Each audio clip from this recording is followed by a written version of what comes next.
मरने के बाद कोई भूत क्यों बन जाता है? क्या आपने कभी रात के वीराने में इन्हें महसूस किया है? ऐसी भटकती अतृप्त आत्माओं के चुंगल में फंसे आदमी का क्या हाल होता है? भूखा प्यासा, बदले की भावना लिए, क्रोध, द्वेष, लोभ, वासना आदि इच्छाएं और भावनाएं मन में लिए मरने वाला शख्स अवश्य ही वो भूत बनकर भटकता है।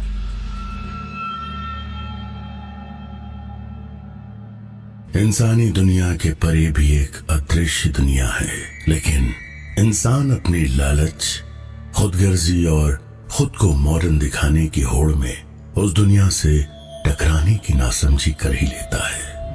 गांव के सभी लोगों के मना करने के बावजूद भी उस भूता हवेली के नए नए मालिक बने प्रभात और नीलिमा। अपनी पहली रात गुजार रहे थे और अब सोने की तैयारी कर रहे थे। प्रभात इस वक्त नॉवेल पढ़ने में बिजी था और वैसे भी 21st सेंचुरी में प्रभात जैसा एक मॉडर्न बिजनेसमैन ऐसी भूत प्रेत के लॉजिकल बातों पर कहां यकीन करने वाला था। इतनी बड़ी जमीन, वो भी इतने सस्ते दामों में हासिल कर लेने और अपनी फैक्ट्री स्टैब्लिश कर लेने के बाद प्रभात को अपनी बिजनेस स्किल्स और कॉन्टैक्ट्स पर गर्व हो रहा था। वीरानगढ़ एक ऐसी श्रापित और मनहूस जगह थी कि जहां के किसान जी तोड़ मेहनत के बाद भी मुट्ठी भर अनाज में अपना घर चलाने को मजबूर थे। अगर फसल अच्छी हो जाती तब भी किसानों के हिस्से में थोड़ा ही आ पाता था, बाकी अपने आप सड़ जाता था या उसमें आग लग जाया करती थी। उस गांव के राज बाहर की दुनिया में उजागर करने वाला आज तक कोई भी सही सलामत बचा नहीं। गांव को लेकर गांव के लोगों का गांव छोड़कर जाने का मतलब भी असमय दर्दनाक मौत को गले लगाना ही था। मिस्टर भारद्वाज उस फैक्ट्री की जमीन के साथ साथ ही अब वीरानगढ़ के उस रहस्यमय हवेली के भी मालिक बन चुके थे। उस हवेली के हर कमरे में बड़े बड़े झूमर लगे हुए थे। तलवारें और ढाल दीवारों पर जहां तहां टंगी हुई थी। उसे बनाने में ज्यादातर काले पत्थर का इस्तेमाल हुआ था और लगता था कि वो कोई पुराना राजमहल था। वहां के माहौल में मनहूसियत ही मनहूसियत फैली हुई थी। वो शानदार हवेली जो बरसों से बंद पड़ी थी, किसी शमशान की तरह वीरान लग रही थी। 100 से ज्यादा कमरों वाली उस हवेली में सैकड़ों राज दफन थे। प्रभात, क्या तुम्हें नहीं लगता कि यहाँ सब कुछ बहुत अजीब है? मैंने गांव वालों के मुंह से भूत प्रेत की बातें सुनी हैं। मुझे बहुत डर लग रहा है। नीलिमा ने अपने पति से कहा। हंसते हुए प्रभात ने कहा, नीलिमा, तुम कब से इन दक्यानुसी बातों को सच मानने लगी? इस गांव के सभी लोग अजीब हैं। उनकी बात छोड़ो। We are modern people, and how can we believe in such superstitions?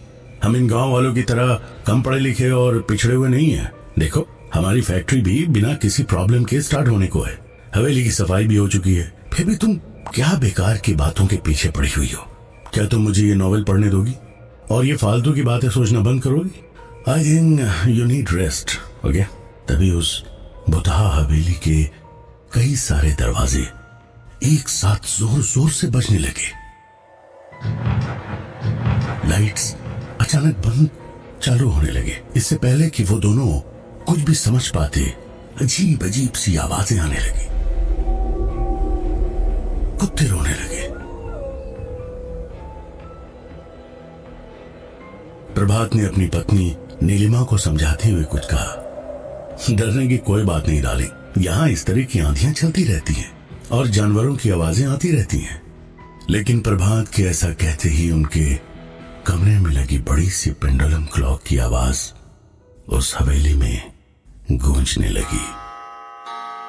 रात के ठीक 12 बज चुके थे। घुंघरुओं की आवाज सुनाई दी और कुछ ही देर बाद नीलिमा ने देखा कि लाल जोड़ा पहने हुए एक औरत उसके सामने से बहुत तेजी से गुजरी। क्या ये नीलिमा का वाम था या सचमुच उसे वो औरत दिखाई दी थी? पता नहीं कहां से नीलिमा के गालों पर खून की बूंदें टपकने लगी।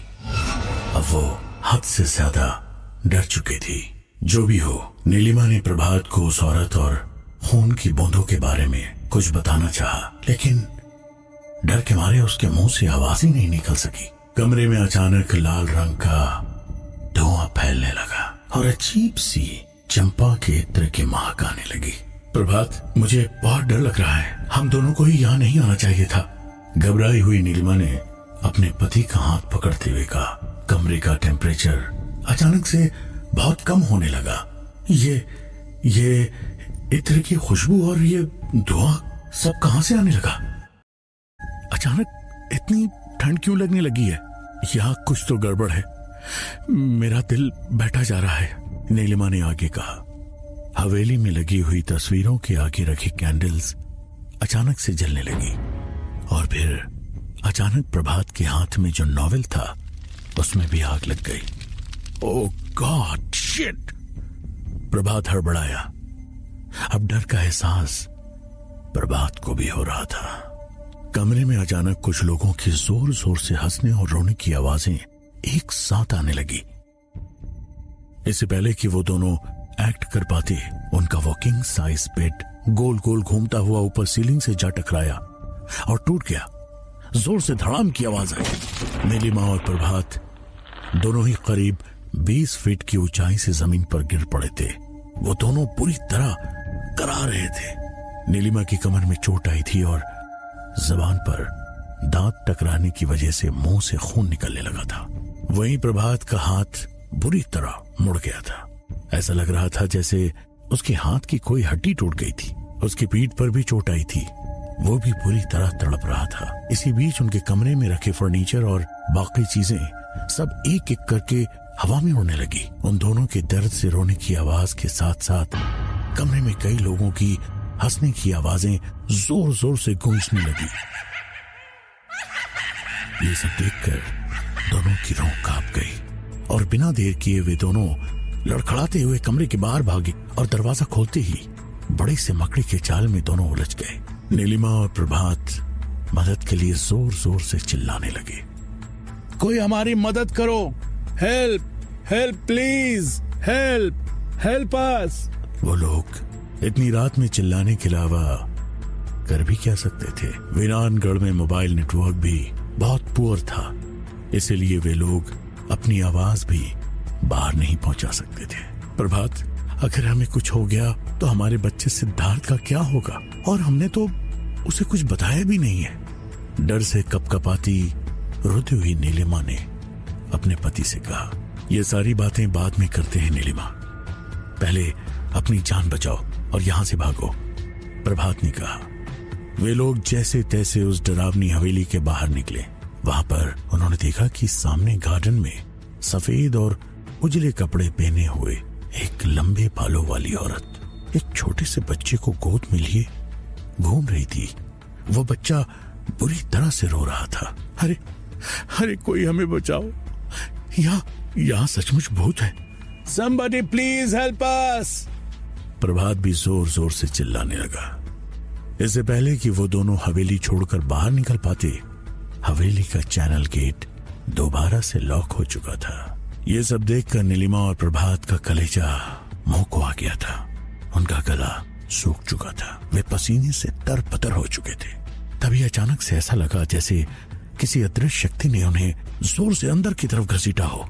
दोनों की दिल दहलाने वाली आवाज हवेली में गूंज गई और फिर वो आवाज धूमिल होकर शांत हो गई। अगले दिन जब सुबह हवेली का दरवाजा सभी को दोबारा से एक बार बंद दिखाई दिया और प्रभात और नीलिमा भारद्वाज बाहर दिखाई नहीं दिए, तो गांव वालों को बीती रात वहां क्या हुआ होगा इसे समझने में बिल्कुल देर नहीं लगी। उनके मैनेजर मिस्टर बजाज के दिमाग ने तो काम करना ही बंद कर दिया था। वो एक लॉयल और डेडिकेटेड पर्सन थे। उनकी काबिलियत पैसों की मोहताज नहीं थी। उन्होंने प्रभात को मना भी किया था इस हवेली में रहने से, पर प्रभात नहीं माने। और अब हश्र ये हुआ कि उनका कोई अता पता नहीं लग पा रहा था। प्रभात और नीलिमा को ढूंढने में गांव में कोई भी उसकी मदद को तैयार नहीं था। ऐसे में मिस्टर बजाज ने प्रभात और नीलिमा का इकलौता बेटा सिद्धार्थ को खबर करना मुनासिब समझा। सिद्धार्थ एक बिजनेस कॉन्फ्रेंस में पार्टिसिपेट करने के लिए दुबई गया हुआ था और पिछले एक हफ्ते से वो वहीं पर था। सिद्धार्थ 23 साल का था, बहुत स्मार्ट और इंटेलिजेंट था। वो एक IIT ग्रेजुएट और IIM बैंगलोर से MBA होल्डर था। बचपन से ही उसके अंदर साइंटिफिक टेम्परमेंट और क्यूरियोसिटी औरों से काफी ज्यादा थी। उसके पेरेंट्स हमेशा से ये चाहते थे कि उनका बेटा अपनी स्टडीज वर्ल्ड के टॉप इंस्टीट्यूशंस में कर सके और एक टॉप का बिजनेस टाइकून बन सके। सिद्धार्थ लगभग वर्ल्ड की 50 कंट्रीज से उस कॉन्फ्रेंस में आए हुए अपनी उम्र से बड़े लोगों के बीच भी सबसे ज्यादा तारीफ बटोरने वाला शख्स बन गया था।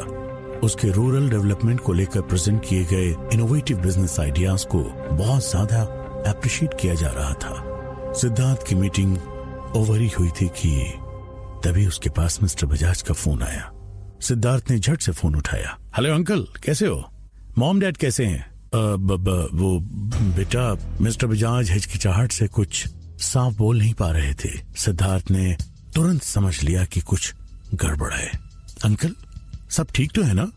सिद्धार्थ ने कंसर्न होकर पूछा। सिद्धार्थ, एक्चुअली मुझे समझ नहीं आ रहा, मैं तुमसे कैसे कहूं बेटा, तुम यहां लौट आओ। इतना कहकर मिस्टर बजाज थोड़ी देर के लिए खामोश हो गए। अंकल, आप मेरी बेचैनी को बहुत ज्यादा बढ़ा रहे हो। आप मुझे साफ साफ बता क्यों नहीं रहे हो? सिद्धार्थ ने कहा। सिद्धार्थ, फोन पर सब कुछ बता पाना पॉसिबल नहीं है। तुम अगर हो सके तो नेक्स्ट फ्लाइट पकड़कर दिल्ली वापस लौट आओ। इतना कहकर सिद्धार्थ के मैनेजर मिस्टर बजाज ने फोन डिस्कनेक्ट कर दिया। मिस्टर बजाज की कॉल डिस्कनेक्ट करके बजाज जैसे ही मुड़ा, अचानक से उसके आगे एक बूढ़ा बाबा आके खड़ा हो गया। वो अजीब गरीब सा दिखने वाला बूढ़ा आदमी चेहरे से बहुत गंभीर दिख रहा था, जैसे उसने अपने सीने में कई खौफनाक राज छुपा रखे हो। एक बार तो बजाज उसे देखकर डर गया, पर तभी गांव वाले आपस में बातें करने लगे। अरे बाबा आगे, बाबा आगे। मिस्टर बजाज ने समझ लिया था कि ये बूढ़ा इस गांव का सबसे जानकार लोगों में है, जिसे पूरा गांव इज्जत देता है। इससे पहले कि बजाज कुछ पूछ पाता, बूढ़े बाबा ने उसे कहा, उसे यहां मत बुलाओ। एक बार फिर तबाही की आवाज मत दो, सब खत्म हो जाएगा।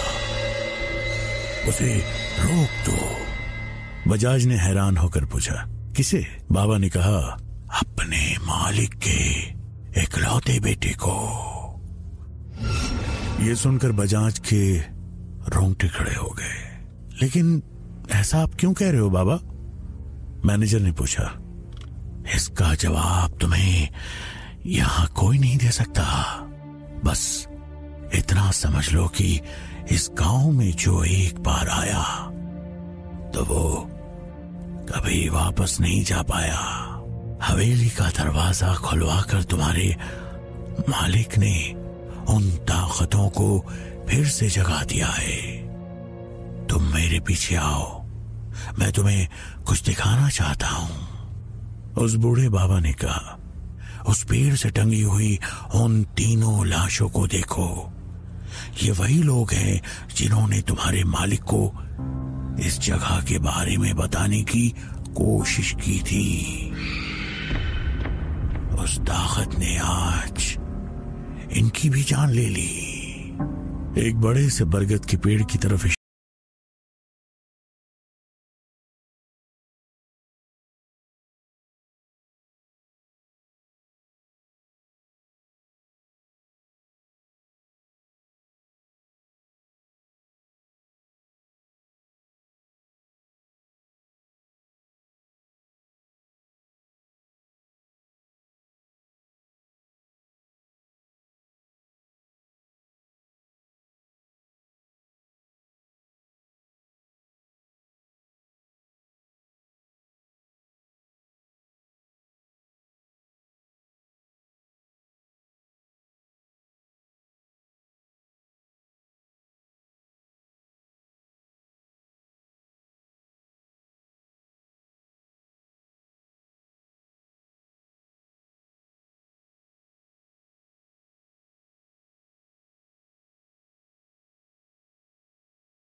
कार के गांव पार करते ही शमशान के पास सड़क किनारे लगे बरगद के पेड़ के नीचे से गुजरती हुई कार के सामने अचानक से एक पेड़ की बहुत बड़ी डाल गिर गई।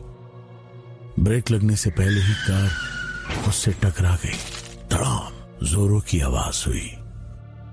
मिस्टर बजाज का सिर कार की स्टीयरिंग से बहुत जोर से टकराया। उनके सिर से खून की धार निकलने लगी।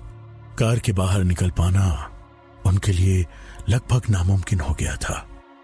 उनकी आंखों के आगे अंधेरा छा रहा था। तभी अचानक कार के सामने के शीशे पर उन्हें एक बेहद खौफनाक चेहरा दिखाई दिया और डर और दर्द के मारे जोर से चिल्लाए। तभी एक पत्थर आके उनकी कार की खिड़की से टकराया और खिड़की का कांच टूट गया। सामने सिद्धार्थ खड़ा है। अंकल डोंट वरी, मैं आ गया। सिद्धार्थ गांव के अंदर आ चुका था। उसे पास देखकर मानो बजाज ने स्ट्रगल करना छोड़ दिया और उनकी आंखों के आगे अंधेरा छा गया। अब क्या होगा? क्या सिद्धार्थ भी उस अनजान शक्ति का शिकार बन जाएगा जिसने उसके मां बाप को गायब किया है, या फिर सिद्धार्थ अपने मां बाप को ढूंढने में कामयाब हो पाएगा? आखिर कौन है ये शक्ति जिसने इतने सालों से गांव वालों का जीना हराम कर दिया है? उसके बारे में बातें करने पर लोग मारे क्यों जाते हैं? ऐसे अनगिनत सवालों का जवाब जानने के लिए